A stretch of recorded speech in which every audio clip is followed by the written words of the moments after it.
بسم اللہ الرحمن الرحیم۔ دوزخ کا حال یہ دکھایا گیا کہ آپ صلی اللہ علیہ وسلم جب حضرت جبرائیل علیہ السلام کے ساتھ وادی میں پہنچے، وہاں آپ نے ایک بہت بدنما آواز سنی۔ آپ نے بدبو بھی محسوس کی۔ آپ نے پوچھا، جبرائیل یہ کیا ہے؟ انہوں نے بتایا، یہ جہنم کی آواز ہے۔ یہ کہہ رہی ہے، اے میرے پروردگار، مجھے وہ غذا دے جس کا تو نے مجھ سے وعدہ کیا ہے۔ میری زنجیریں اور بیڑیاں، میری آگ، میرے شعلے، گرمی گرم ہوا، پیپ اور عذاب کے دوسرے ہیبت ناک سامان بہت بڑھ گئے ہیں۔ میری گہرائی اور اس گہرائی میں آگ کی تپش، یعنی میرا پیٹ اور اس کی بھوک بہت زیادہ ہے۔ اس لیے مجھے میری وہ خوراک دے جس کا تو نے مجھ سے وعدہ کیا ہے۔ جہنم کی اس پکار کے جواب میں اللہ تعالیٰ نے فرمایا، ہر کافر اور مشرک، بدنیت، بدمعاش اور خبیث مرد اور عورت تیری خوراک ہے۔ یہ سن کر جہنم نے جواب دیا، بس میں خوش ہو گئی۔ اسی سفر میں آپ کو دجال کی صورت دکھائی گئی۔ اس کی شکل عبدالعزی ابن قطن جیسی تھی۔ یہ عبدالعزی جاہلیت کے زمانے میں نبی اکرم صلی اللہ علیہ وسلم کے ظہور سے پہلے ہی مر گیا تھا۔ آپ کو وہاں کچھ لوگ دکھائے گئے۔ ان کے ہونٹ اونٹوں کے اونٹوں کے جیسے تھے اور ان کے ہاتھوں میں پتھروں کی طرح بڑے بڑے انگارے تھے، یعنی اتنے بڑے بڑے تھے کہ ایک ایک انگارے میں ان کا ہاتھ بھر گیا تھا۔ وہ لوگ انگاروں کو اپنے منہ میں ڈالتے تھے۔ آپ نے یہ منظر دیکھ کر جبرائیل علیہ السلام سے پوچھا، جبرائیل یہ کون لوگ ہیں؟ جواب میں انہوں نے بتایا، یہ وہ لوگ ہیں جو زبردستی اور ظلم سے یتیموں کا مال کھاتے تھے۔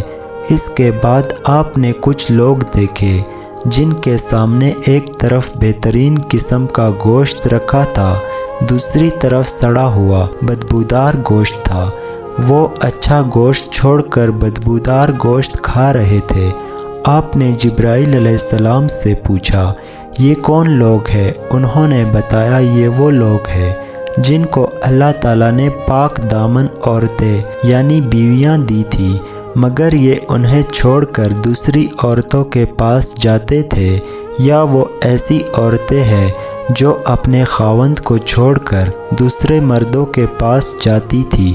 آپ نے وہاں ایسے لوگ دیکھے جو اپنے ہی جسم سے پہلوؤں کا گوشت نوچ نوچ کر کھا رہے تھے۔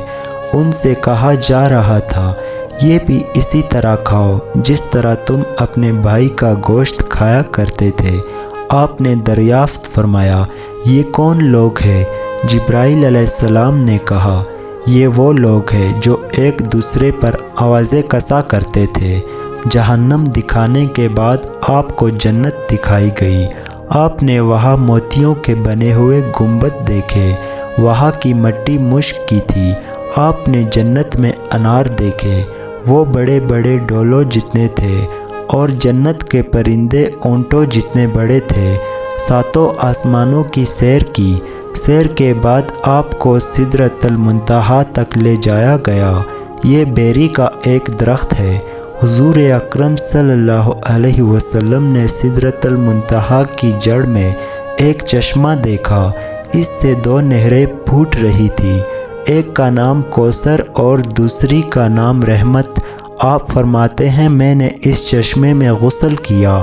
ایک روایت کے مطابق سدرۃ المنتہا کی جڑ سے جنت کی 4 نہریں نکل رہی ہے۔ ان میں سے ایک نہر پانی کی، دوسری دودھ کی، تیسری شہد کی اور چوتھی نہر شراب کی ہے۔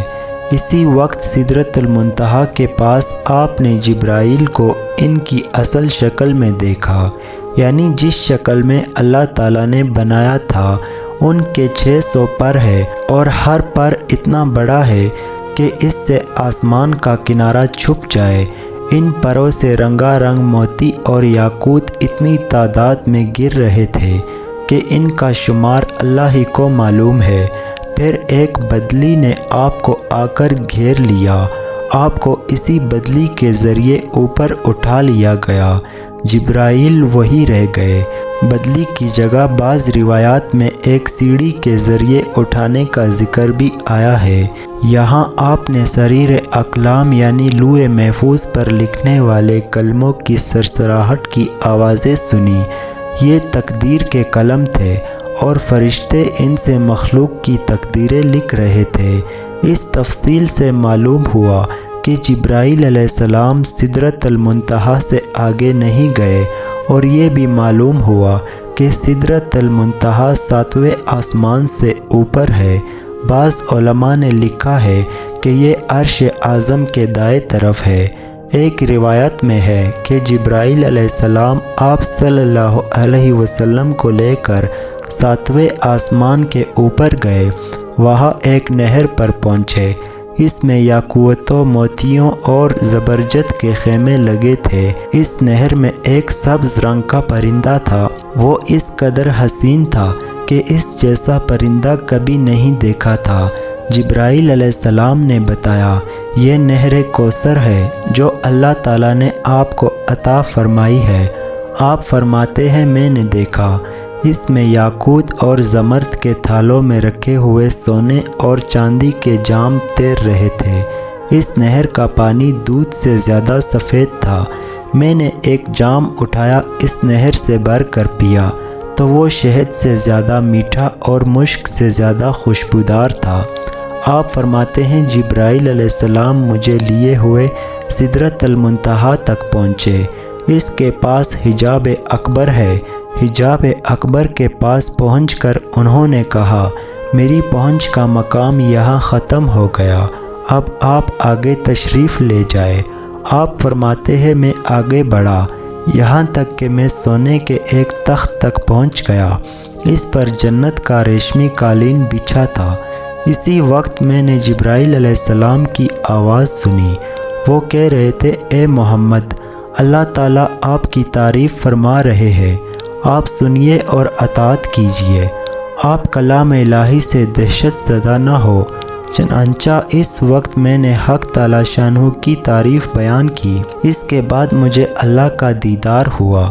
میں فوراً سجدے میں گر گیا۔ پھر اللہ نے مجھ پر وحی اتاری اور وہ یہ تھی، اے محمد، جب تک آپ جنت میں داخل نہیں ہو جائیں گے اس وقت تک تمام نبیوں کے لیے جنت حرام رہے گی۔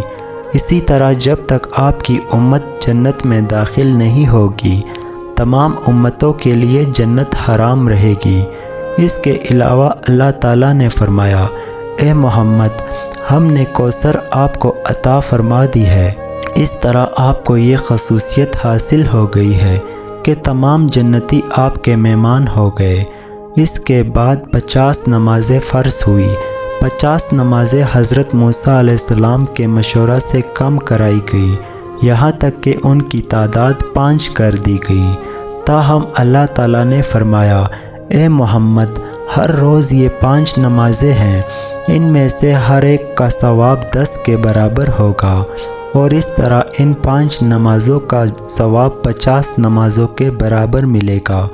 آپ کی امت میں سے جو شخص بھی نیکی کا ارادہ کرے اور پھر نہ کر سکے تو میں اس کے حق میں صرف ارادہ کرنے پر ایک نیکی لکھوں گا، اور اگر اس نے وہ عمل کر بھی لیا تو اسے 10 نیکیوں کے برابر لکھوں گا، اور جو شخص کسی بدی کا ارادہ کرے اور پھر اس کو نہ کرے تو بھی اس کے لیے ایک نیکی لکھ دوں گا، اور اگر اس نے وہ بدی کر لی تو اس کے نتیجے میں ایک بدی لکھوں گا۔ آپ فرماتے ہیں، میں نے جنت کے دروازے پر لکھا دیکھا، صدقے کا صلہ 10 گنا ہے اور قرض کا صلہ 18 گنا ہے۔ میں نے جبرائیل علیہ السلام سے پوچھا، یہ کیا بات ہے کہ قرض دینا صدقے سے افضل ہے؟ جواب میں انہوں نے کہا، اس کی وجہ یہ ہے کہ سائل جسے صدقہ دیا جاتا ہے وہ مانگتا ہے تو اسی وقت اس کے پاس کچھ نہ کچھ ہوتا ہے، جبکہ قرض مانگنے والا اسی وقت قرض مانگتا ہے جب اس کے پاس کچھ نہ ہو۔